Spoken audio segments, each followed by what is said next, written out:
Hey guys, today we have another crazy case. After his son's murder went unsolved, Francisco did the one thing that most would never in a million years expect. He infiltrated a local gang trying to find the people responsible for his son's murder. And Francisco became a national hero. It seems like, something out of a movie plot, but I promise you this is real life. It really did happen. It was at 4:30 a.m. on 22nd of November 1995 that the taxi number 69 stopped at the Campsa Red petrol station in La Constancia. La Constancia is actually a really bad, or if you will, a neglected neighborhood in the center of Jerez, Spain. The taxi driver stopped at pump number 1 and, as you do, he got out of the car and he tried to fill it up. But the pump just wouldn't turn on. So the driver went to look for the attendant in the shop. And now, before we carry on with today's video, let's just jump onto the Romanian word for today, which is benzinărie. Benzinărie. Benzinărie. Well done, guys. You just said petrol station. So as the driver went towards this shop because the pump wouldn't work, he saw that the door of the shop was smashed. He went inside and there were magazines and papers all over the floor. Then the driver noticed something really gruesome. He saw what seemed to be blood all over the walls. He ran outside to a payphone to call the emergency services. Now, you also need to keep in mind that this was 1995 when the case took place. Mobile phones were just at the beginning, so very few people actually had them. Anyway, a few minutes go by before the municipal police arrives.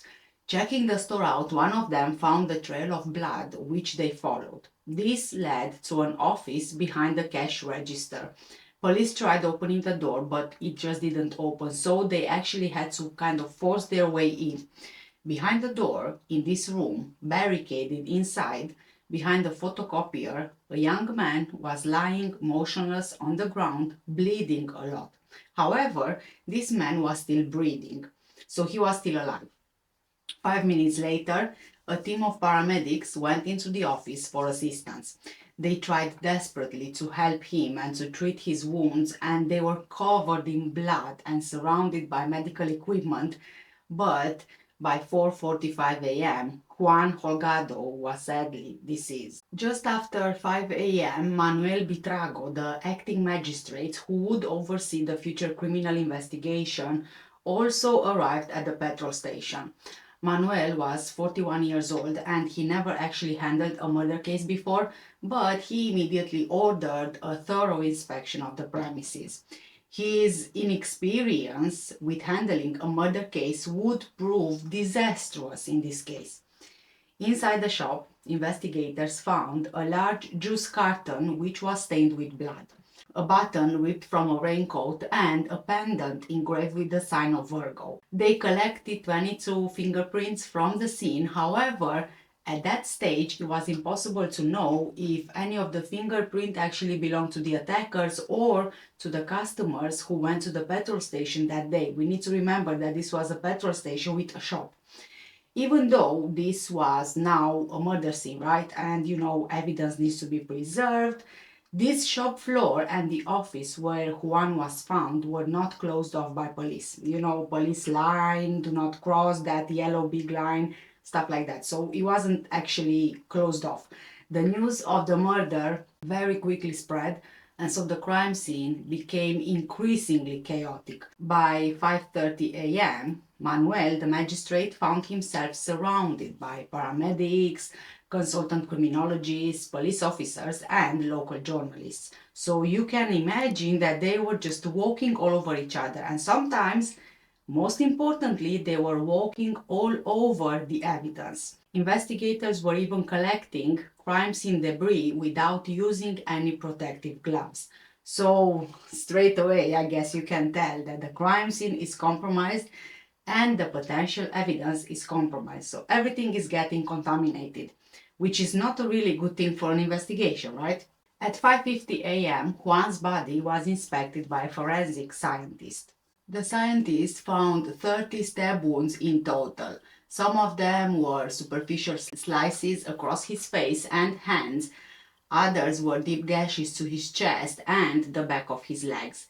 The coroner later determined that they were inflicted by an 18-centimeter blade, like the ones used for carving Spanish ham.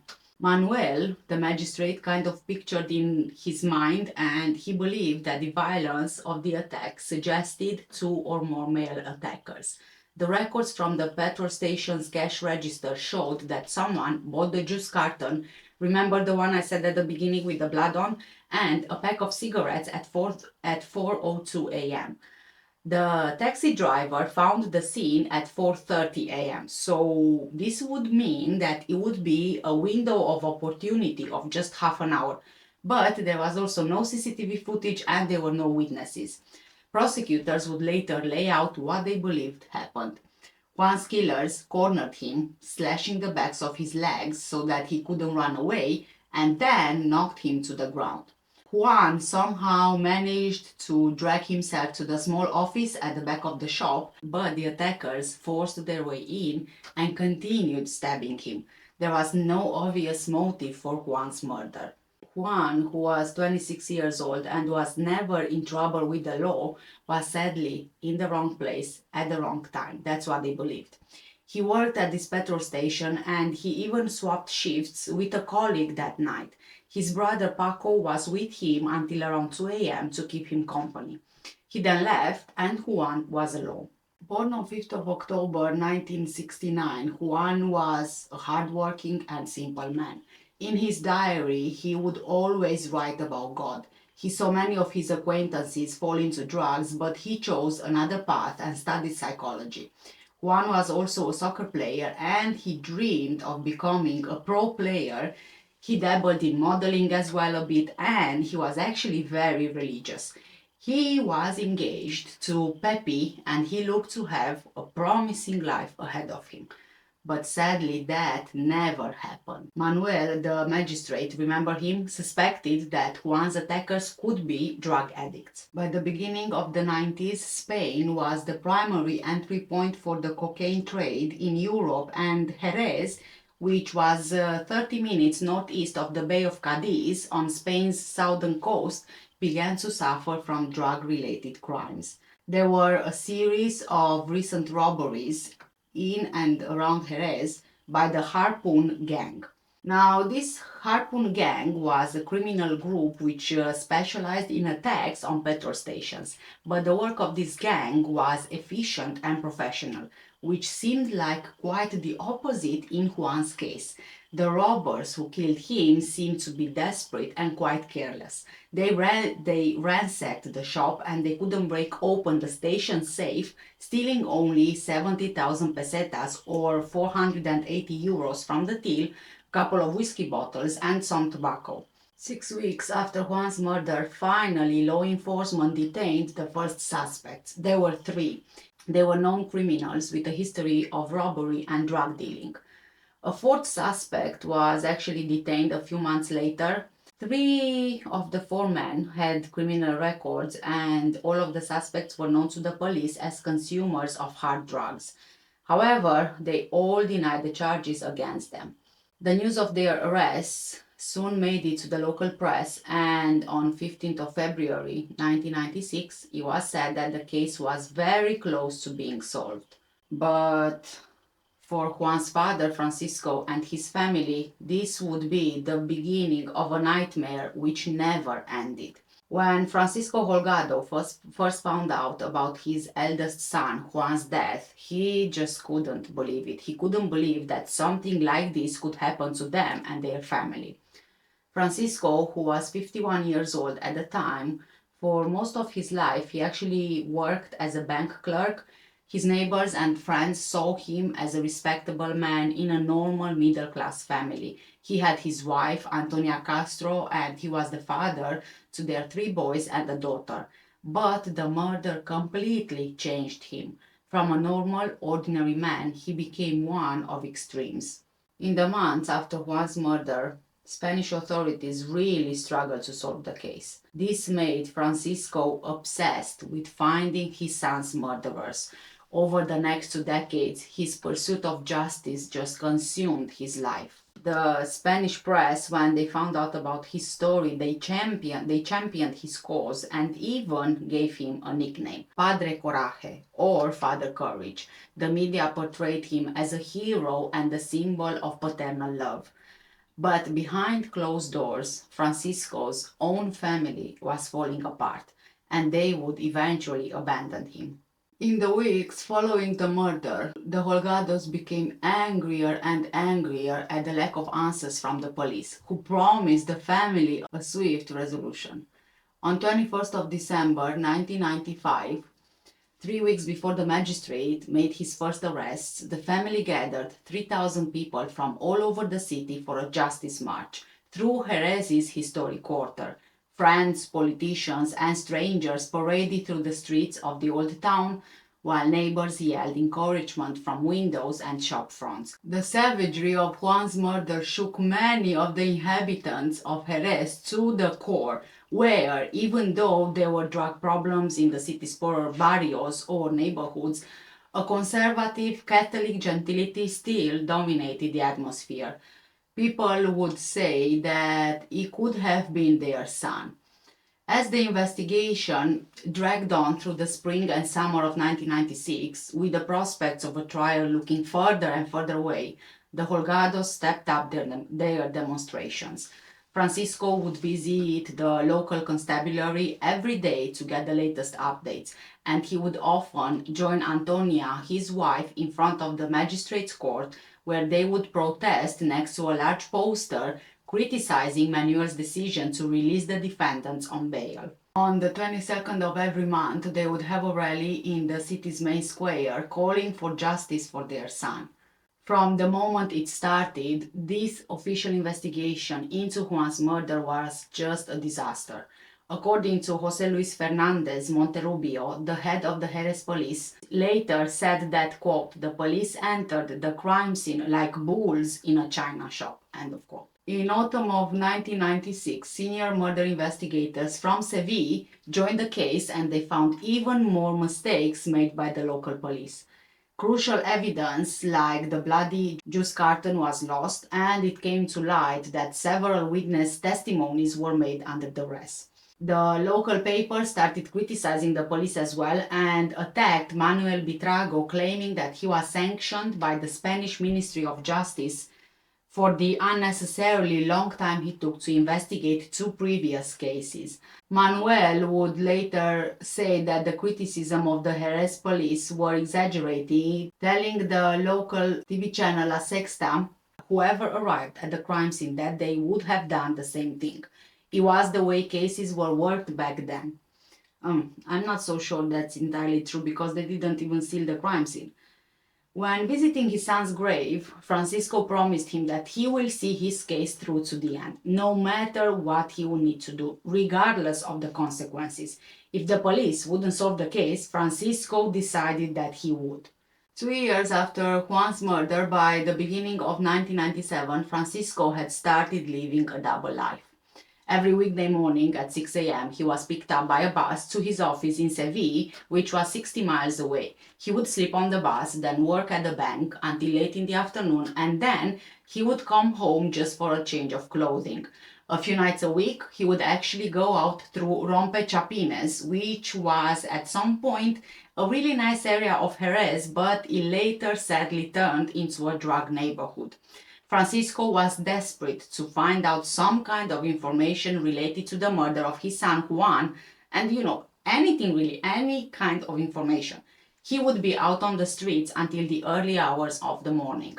He would even go to smoky bars and brothels in abandoned townhouses, which were known to be frequented by pimps. The visits were usually not planned by Francisco, they were just in the spur of the moment, and he would just go in the spur of the moment. But, Francisco, he could be an impulsive man, so it wasn't really out of character for him. As he said, when he was in his 20s, Stationed in North Africa on military service, he slapped a superior officer across the face during a game of football because the superior was rude to him. And even after he became a father, he always took opportunities, even though this would cause tensions at home. Whilst living in Jerez, he and the family moved around quite a lot, more than 10 times in 10 years, because he was always trying to find bigger and better houses for the family. Over time, Francisco, in his pursuit for justice, became more and more organized, and he actually started looking into leads that he would pick up in the local press or from police officers that he was friendly with. When he would visit the crack dens in Rompechapines, Francisco would have long chats with junkies, convincing them by offering cigarettes or tablets of tranquillium, a tranquilizer prescribed for the chronic anxiety that he, Francisco, was experiencing since Juan's death. So Francisco would actually give his own medication away just to try and get some kind of information regarding his son, any kind of information. Whilst these people that he would be talking with would get high, Francisco would record everything on a Sanyo dictaphone that he carried in a plastic shopping bag. At one point, Francisco even tried to interrogate a drug dealer, but this drug dealer actually threatened to put a hole in his chest with an industrial road drill if he didn't stop asking questions. But Francisco was willing to risk everything, including his life. When you would usually spend time with your family on weekends, for example, Francisco instead, he would be spending his time reviewing the recordings that he would take during his conversations. And he actually got quite disappointed by them. They were only meaningless names, fancy stories, and just dead ends. Francisco thought that the reason he's getting nowhere was actually because of his local fame. His face was plastered across front pages, his bravery in the face of tragedy repeatedly appreciated in El Diario de Jerez, and his voice broadcast to listeners of the local radio station. Francisco at one point even tried using fake names, but this didn't actually work because he would be recognized. Towards the end of 1997, one afternoon, whilst Francisco was at a cafe in the barrio of Asunción, a tall man with messy hair and a run-down looking suit approached him. This man introduced himself as Pepe el Gitano, Pepe the Gypsy. He told Francisco that he had some really important news related to Juan's case, and if he wants to hear the news, they would need to meet later at a secret location. Francisco actually agreed, and he got everything organized, but Pepe el Gitano never actually showed up at the meetup point. At this point, after months of investigating, Francisco was already used to disappointments like this, but for some reason, Pepe el Gitano actually stayed in his mind. So he had a light bulb moment. Ding! In the underworld of Jerez, people appeared and disappeared all the time. So why couldn't Francisco do just the same? So at the end of March 1998, Francisco was in the queue of a methadone clinic in the Asunción neighborhood. He was dressed up in a leather jacket, baggy jeans, and a blue denim shirt and large tortoise shell sunglasses. He also wore a medium-length wig with dark brown hair parted at the side. He had to, look the part. So what did Francisco do? He introduced himself as Pepe, and he began striking up conversations with addicts by offering 50,000 peseta reward for an imaginary lost dog called Rufo. Or this would be the equivalent of around $500, a reward for this imaginary dog, Rufo. After he had met Pepe el Gitano, Francisco decided that rather than interviewing people at random, he will focus his missions on the 4 official suspects who were already charged with murder, but whose trial was not scheduled until the following year, so in 1999. He believed that the police had the right attackers, but he didn't really trust the police to uncover the necessary evidence to get a conviction. Francisco knew that it would just be impossible to follow all four of them at once, all four of the suspects, because Francisco, he was just one person. The suspects were in similar circles, but they barely actually knew each other, according to one of them. Two of the men were in and out of prison for other crimes, and another suspect was difficult to track down. At some point, Francisco found out through local newspaper reports that the fourth suspect, Pedro Asensio, stayed in Jerez since the murder, which was a requirement of his bail conditions. He was living at the house of his blind father in Asuncion. Pedro Asensio, who was 35 years old, had a long history of heroin abuse and petty crime, and people who knew him told Francisco that Pedro can be unpredictable and violent. So, Francisco went on to find this Pedro, and he actually found him. He found Pedro at the methadone clinic, standing in the queue with his hands shaking from withdrawal. So Francisco offered him a Tranquilium tablet and a cigarette to kind of ease his nerves. They struck up a conversation, and Francisco told Pedro that he would get him more drugs if he wanted. As the months went on, Francisco, always posing as Pepe, tried to meet up with Pedro even more. He would offer him lifts in his car to visit his friends, to buy drugs, and even to see his daughter, who was living with his ex-wife outside of Jerez. Pedro didn't drive, so this was actually quite good for him. And also, Pedro, for some reason, who was usually a very suspicious person, he was really and truly charmed by Francisco. He later told the newspaper El Mundo that he was looking for ways to kind of make quick money so that he could take care of his daughter, and what Pepe, aka Francisco, was offering him was exactly what he was looking for. The more time they spent together, the more elaborate Francisco's fake identity became. He told Pedro that he was connected to a gang which moved large quantities of cocaine through the north. He even got the help of another local junkie, Jaime Monge Rodriguez, who, using the nickname Carlos, posed as Francisco's gang contact. Almost 2 months into Francisco's undercover operation as Pepe, Pedro told him that he suspected Domingo Gomez and Francisco Escalante, the other defendants, were involved in the murder at the petrol station. Pedro said that he saw Domingo give Francisco Escalante a bag of bloody clothing to throw in the bin just a few days after the murder. Apparently, when Francisco Escalante, the suspect, saw the bag with the bloody clothing, freaked out, and he started yelling at Domingo to just get rid of it. Pedro told Pepe, aka Francisco, Juan's father, that he didn't have any involvement in the crime itself. Domingo Gomez and Francisco Escalante have also always maintained their complete innocence. By mid-1998, Pepe and Pedro were meeting 2 or 3 times a week.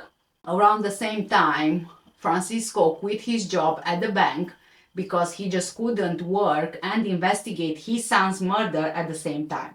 He was suffering really badly with anxiety, so he was on antidepressants, but his relationship with his family was becoming increasingly strained. Even before Juan's death, his marriage was fragile. Now, however, things were deteriorating because of grief as well, with Antonia's feelings about her husband's late-night trips varying from day to day. Sometimes Antonia would encourage her husband, but other times she just couldn't understand why Francisco went to such extremes.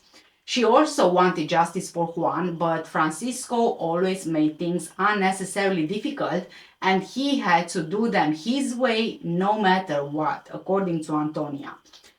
Their son Paco, who occasionally went with Francisco on his lead hunting, agreed with his mother. This was before Francisco started disguising himself. This guy. Okay, you get it. This was before Francisco actually started, changing his appearance. Paco believed that his father's new attempts to try and find out the truth were too dangerous and simply useless. The only other person who knew of Francisco's double life was the family's lawyer, Juan Pedro Cosano, who was actually supportive. He believed that this was an extraordinary act of love and bravery. But by this point, Francisco's life, like I said, was just coming apart. But he was also in danger. According to him, one day that summer, Pedro told Pepe, aka Francisco, that he was going to kill Juan Holgado's father. He heard a rumor that Francisco Holgado, tired of repeated delays in his son's case, bought a shotgun and was going to hunt him down. Pedro said that he would get to the old man first. But Pedro had absolutely no idea that Pepe was Francisco, the same man that he said he will kill. Hearing this, Francisco was quite shocked, and in a moment of panic, he actually offered to do the job himself. Him, as Pepe, told Pedro that he would murder Francisco Holgado to save Pedro from getting into more trouble. Francisco later said that he saved his own life by proposing to kill himself, essentially. Now, going back to the police investigation, even though there were a lot of errors in Juan's death investigation, they eventually built up enough evidence to bring to trial the 4 original suspects, including Pedro Asensio, who had been arrested 6 weeks after the murder of Juan. In the days before the trial, Francisco sat down with his lawyer to sort through the 12 tapes that Francisco recorded during the 8 months that he was undercover as Pepe. Francisco knew that this might cause legal problems, but for him this was a necessary risk. He needed to get as much information as he could from Pedro. Francisco's lawyer decided to hold the tapes back for the element of surprise in court. They knew it was going to be a difficult trial and they needed to use every trick that they could think of. On Monday, 11th of January 1999, the 4 defendants entered Cadiz's Audiencia Provincial courtroom in handcuffs for the first day of the trial. When he was called to speak, Pedro Asensio naturally denied his involvement in the murder or any kind of connection to Juan Holgado. After a few more questions, Francisco's lawyer asked Pedro if he knew that the person who went by the name of Pepe was in fact the father of Juan Holgado, Francisco. By his reaction, clearly Pedro had no clue. Then the lawyer announced that Francisco recorded hours of his secret conversations with Pedro. Everyone in the courtroom was astonished. Francisco's lawyer said, quote, "It's a moment I will never forget. The look on Asensio's face when I told him, the reaction from the gallery when I mentioned the tapes, it was like something out of a Hollywood film." End of quote. Later on, in a 2003 interview with El Mundo, Pedro Asensio claimed that he had known of Pepe's real identity before the trial. Although, to be honest with you, I don't think I believe him, considering the reaction he had in court. He was red-faced when Francisco's lawyer laid everything out. After the recording's revelation, the judges said that they would need time to consider if the evidence of the audio collected by Francisco was admissible. In the meantime, as the trial went on, the critical importance of the tapes became clear. There was a lack of physical evidence, like fingerprints or any traces of blood, to tie the suspects to the murder. On the stand, several key witnesses retracted their earlier statements, including a prostitute who had confessed to seeing the blood-soaked suspects the night of the murder. Then, on the 4th day of the trial, the judges announced their decision on the tapes. The tapes would not be admitted as evidence because they lacked legal guarantees of authenticity or integrity. Now, the case for the prosecution was looking bad. Francisco Holgado went undercover to solve his son's murder, made friends with one of his son's alleged killers, and even pledged to kill himself in order to save his own life. And nothing came of it. Halfway through the trial, Francisco Holgado became a household name across Spain. But this would come with a price. On Sunday, 17th of January, El Mundo published a profile of Francisco Holgado with the headline Padre Coraje. The article, written by a local journalist, Pepe Contreras, spoke about the virtues of a father who risked his own life to get justice for his son. Pepe Contreras spoke with Francisco at his home, focusing on Francisco's composure in the face of danger and the rage that allowed him to meet Pedro Asensio day in and day out.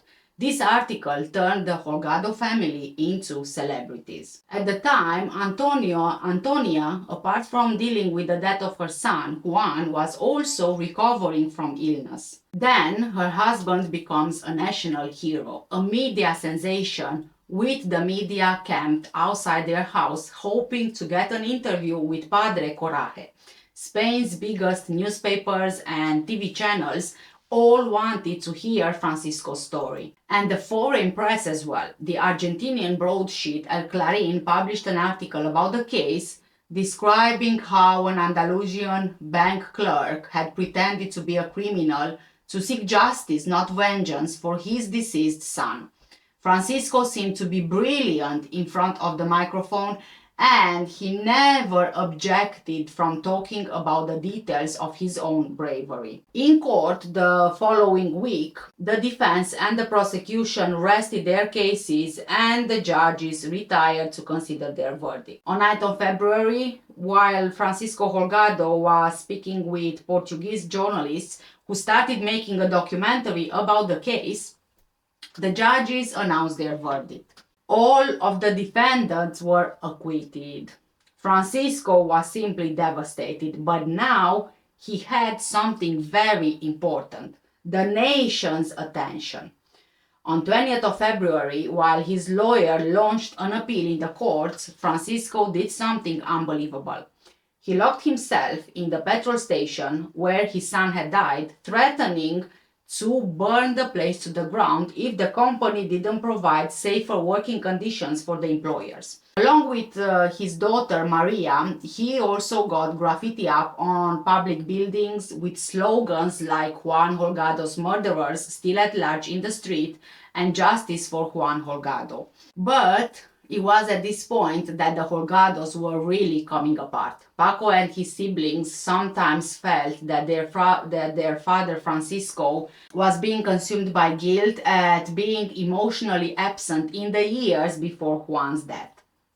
Paco said that Francisco was never affectionate with his children before Juan passed away. Now he was absent yet again, immersing himself first in his undercover investigations and then in talking to journalists. He barely noticed when his son Paco left for Germany to work in a casino at the beginning of 1998. And he failed to notice how much his other children were actually struggling to cope with their brother's murder. Antonia, Francisco's wife, felt that in interviews with the media, her husband exaggerated his bravery. She would later claim that he never actually put himself at as much risk as people say. When he went to meet with Pedro Asensio, he was always with someone else, even when he said he was alone. She also believed that he lied about the unity within the family and stole the spotlight for himself rather than shining it on Juan's case. Antonia as well campaigned relentlessly for justice, organizing marches and visiting the police station almost every day, but she never actually wanted recognition in the media for her sacrifices. In early 2000, the tensions between Francisco and his family reached an exploding point when Francisco sold the rights to a book and a TV drama based on Juan's case. While Francisco traveled to Madrid to negotiate the contract with the national TV channel Antena 3, Antonia was in hospital, receiving treatment for an embolism in her lung. She didn't agree with the idea of a film, but because of her hospital stay and her health problems, she was really powerless to stop it. Francisco told his family that he only made the deal because the TV channel said it would shoot a film with or without his consent, but the family didn't quite believe him. After this deal, Francisco came home with 6 million pesetas from the deal, which was around 36,000 euros. Antonia accused him of taking advantage and of taking advantage of the family's suffering and selling his own son's death. The film, which was called Padre Coraje, was first broadcast in March of 2002. It depicted the Holgados as a family guided through their suffering by a brave, humble patriarch who had rubbed shoulders with a lurid cast of characters from Spain's underworld in order to hunt down his son's killers.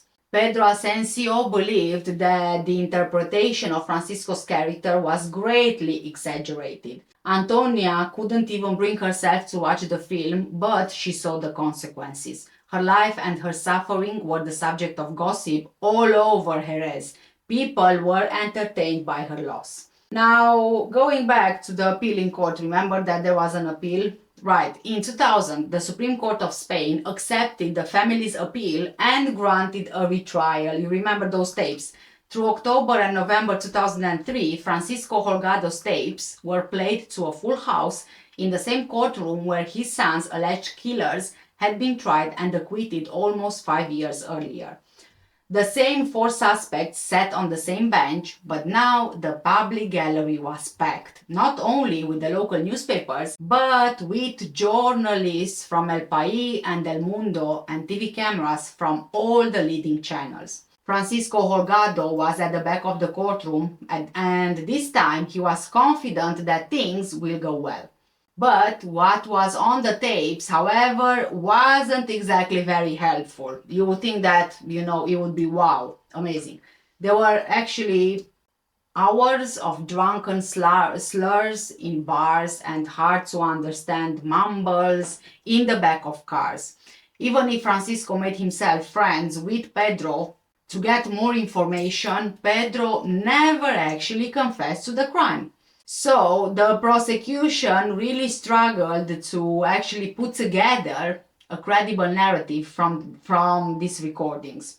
I mean, come on, you would think that prosecution would check these recordings before, actually going through with the appeal and everything, because the appeal was more or less based on the admittance issues of these tapes, but it seems that this wasn't the case. They weren't really checked properly. And on 3rd of December, the four suspects were acquitted of murder yet again. Francisco Holgado and Antonia eventually divorced in 2004, but they continued to lash out at one another with arguments in public. Antonia told the papers that her husband never loved Juan and that he was a bad father. All three of the children sided with their mother, and they gradually broke off contact with Francisco, who claimed that the children were turned against him by Antonia. After their separation, Antonia and Francisco, they began to campaign individually. In 2006, the Supreme Court rejected a second appeal for a retrial of the same defendants. Antonia started a series of hunger strikes outside the petrol station where Juan's murder took place, while Francisco again painted slogans on government buildings and police stations. Both Antonia and Francisco continued to visit the police station every week for updates on the case, and they both spent time offering support to other families who had lost children to violence. With no new evidence or a new trial, the public and the press lost interest in the Holgados, which, is to be expected really. This made Francisco feel empty and alone. When the press lost interest, Francisco felt that he had to strive even harder to catch their attention to be deserving of the name Father Courage. On 23rd of December 2008, Francisco Holgado stepped onto the tracks at the Jerez Central Station. In front of a stationary Barcelona-bound train, he laid out a large white poster which read, Juan Holgado, 22nd of November 1995, 13 years without Juan, 13 years without justice. Police and judges useless. Why? He then sat on the track for 40 minutes, accompanied by a few local sympathizers, until he was dragged off the tracks by the police. Less than a month later, on 11th of January 2009, 30 minutes into the first half of a La Liga football match between Xerez and Tenerife, Francisco skipped over the barriers of the spectators' area and ran onto the pitch. He carried a white carnation and the same white poster. In front of 7,000 fans and national TV cameras, two senior players, one from each side, escorted him off the pitch to rounds of applause. The captain of Xerez told Canal TV after the match that Francisco needed to be supported because he suffered a huge loss. Francisco would do the same thing at another match the following year. In May 2009, the police closed Juan's case, citing a lack of new evidence. The local papers wrote about this like it would be the end of the story. But for Antonia and Francisco, the story would not be over until the killers were behind bars. In October 2015, Francisco Holgado arrived in Madrid on foot, limping slightly and wearing a white t-shirt with a portrait of his son. By this point, Francisco was 71 years old. He walked approximately 600 kilometers or 370 miles from Jerez on busy motorways and dusty country roads to seek an audience with the acting Minister of Justice, Rafael Cataya. In the last 6 years, there was no new evidence, and Francisco himself had been suffering from heart problems, and he even tried to sue Antonia for harassment after taking a restraining order out on her in 2009. He never gave up campaigning for his son, but making an impact became more difficult. The date of his son's case was almost reaching the statute of limitations, which for murder is 20 years. Francisco knew that he had to do something dramatic. Of course, that Francisco could fly to Madrid to see the minister, but he wanted to get attention, and so in early 2015 he came up with the idea of a justice march. But Francisco didn't want just a march for Juan. In his mind, this would be a protest for all the families caught in limbo who still didn't know the identity of the criminals who had killed their loved ones. Francisco's lawyer, Jose Miguel Ayon, who replaced his other lawyer at the second trial, helped Francisco to get in touch with other parents who were in a similar situation, people that he could meet on his way to Madrid. Two volunteers who worked for the New Day charity in Carmona near Seville set up a Facebook page for Francisco's project and coordinated with their contacts in town halls throughout Spain so that he would be met by someone in each place that he stopped. On 28th of September, at the roundabout by the petrol station where Juan lost his life, Francisco began his walk north through Seville, Cordoba, and Toledo on his way to the capital, to Madrid. On the road, he was followed by well-wishers, local politicians from the towns he passed through, and photographers from La Voz del Sur, El País, and Interview magazine. On Facebook, 30,000 people followed his progress, receiving daily updates on his page, Support Father Courage. According to his ex-wife, Antonia, this was very typical to Francisco. It was over the top and exaggerated. She felt it was just too much about him rather than Juan, their son. But Francisco, he actually achieved what he wanted, because in October, he sat down in a room in the Ministry of Justice in Madrid with his lawyer and the minister, Rafael Cataya. Rafael Cataya was sympathetic to Francisco's pleas and told him that even though he couldn't keep Juan's case open forever, he promised that he will have it looked over. 5 days before the statute of limitations would expire, the investigation was actually passed from the National Police to the Guardia Civil, Spain's oldest law enforcement agency, which even though was organized as a military force, it was still performing police duties. Within days of this investigation, there was an apparent breakthrough. A fingerprint on the Casfruit Tetra brick, the blood-stained juice carton found at the scene, the last purchase made, which was previously discarded as evidence because it didn't match the criteria for testing at the time, was matched to Agustin Morales, aka El Gata, a well-known drug addict and serial offender who, at the time of Juan's murder, lived near the petrol station. But it then came to light that Agustin died in prison in 2006. He had been dead for a decade and it wasn't possible to interrogate his brother.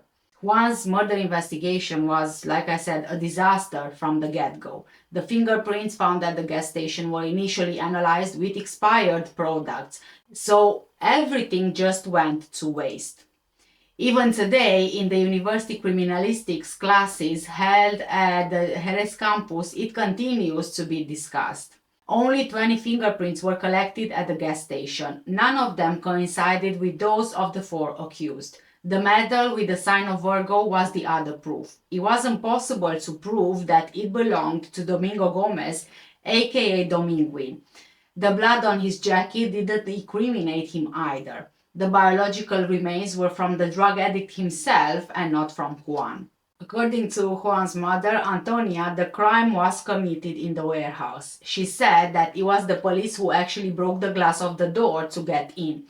All the blood prints that were found at the gas station were from the footprints of all the people who went in to see what happened at the gas station who brought the blood to the shop floor. Only with the reopening of the case in 2016 it was possible to identify the footprint of El Gata or Agustin Morales on the juice box, which was kept for years.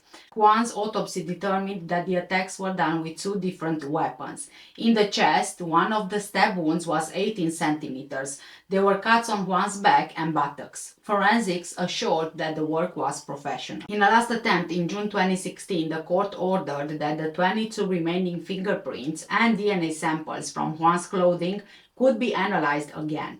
The fingerprints included in the original investigation were not checked against an international criminal database of the 190 member countries of Interpol.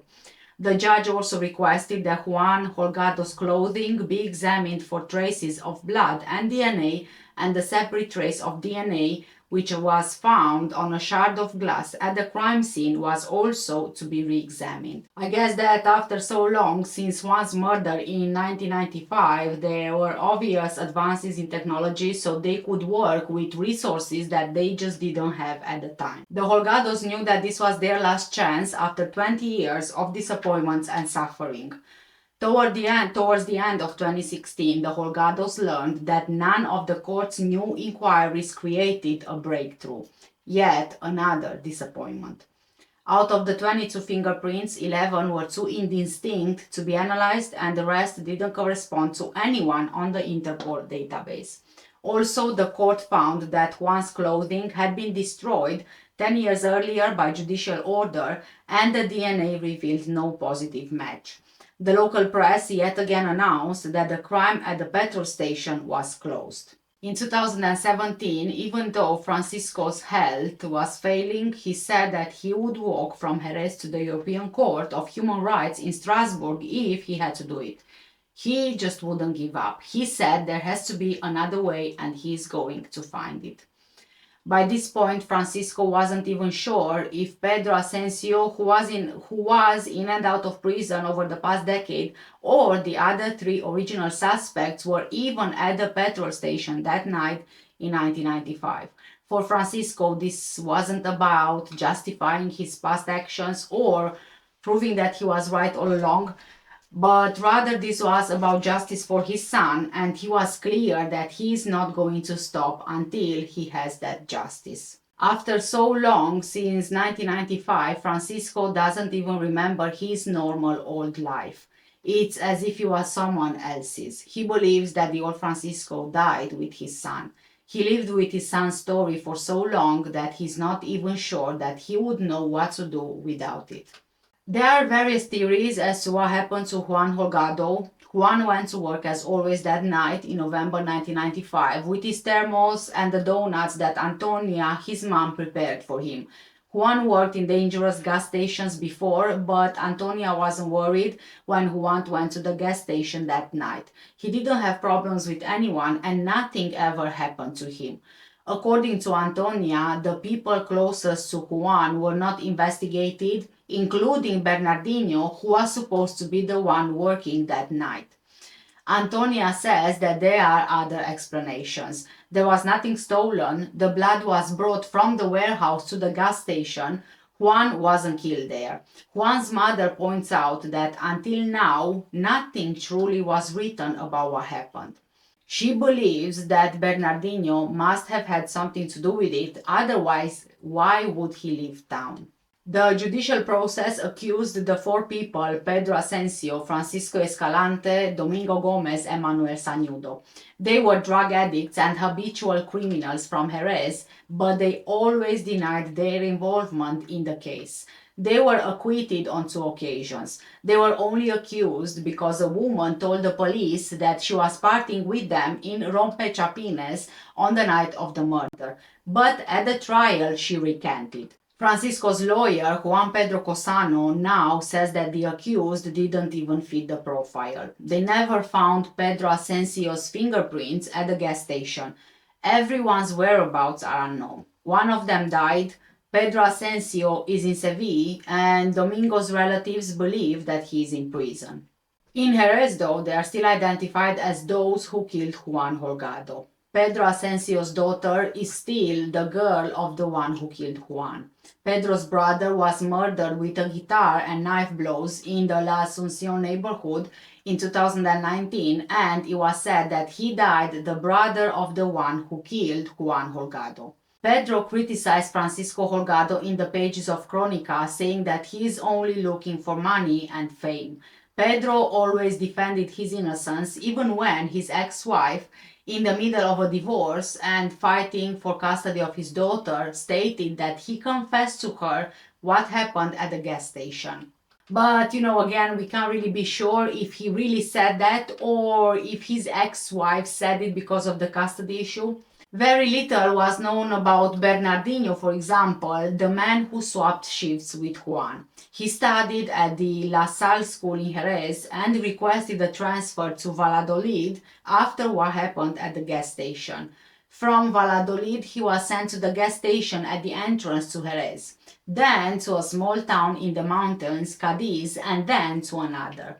Antonia still suspects that he was immersed in shady affairs and believes that this change was not accidental. She wonders if perhaps the robbers were going after Bernardino instead of Juan to settle some kind of scores, which is, quite reasonable to believe, really, and it sounds plausible as well. Another name is Yolanda Castro Pacheco. She said that she was partying with the four defendants on 22nd of November 1995. Antonia thinks that Yolanda was somehow protected because she was the family of Pedro Pacheco, who was the mayor of the city for 24 years. She was a drug addict and she worked as a prostitute at the time, according to what was published. The sources consulted by El Español, however, denied this theory.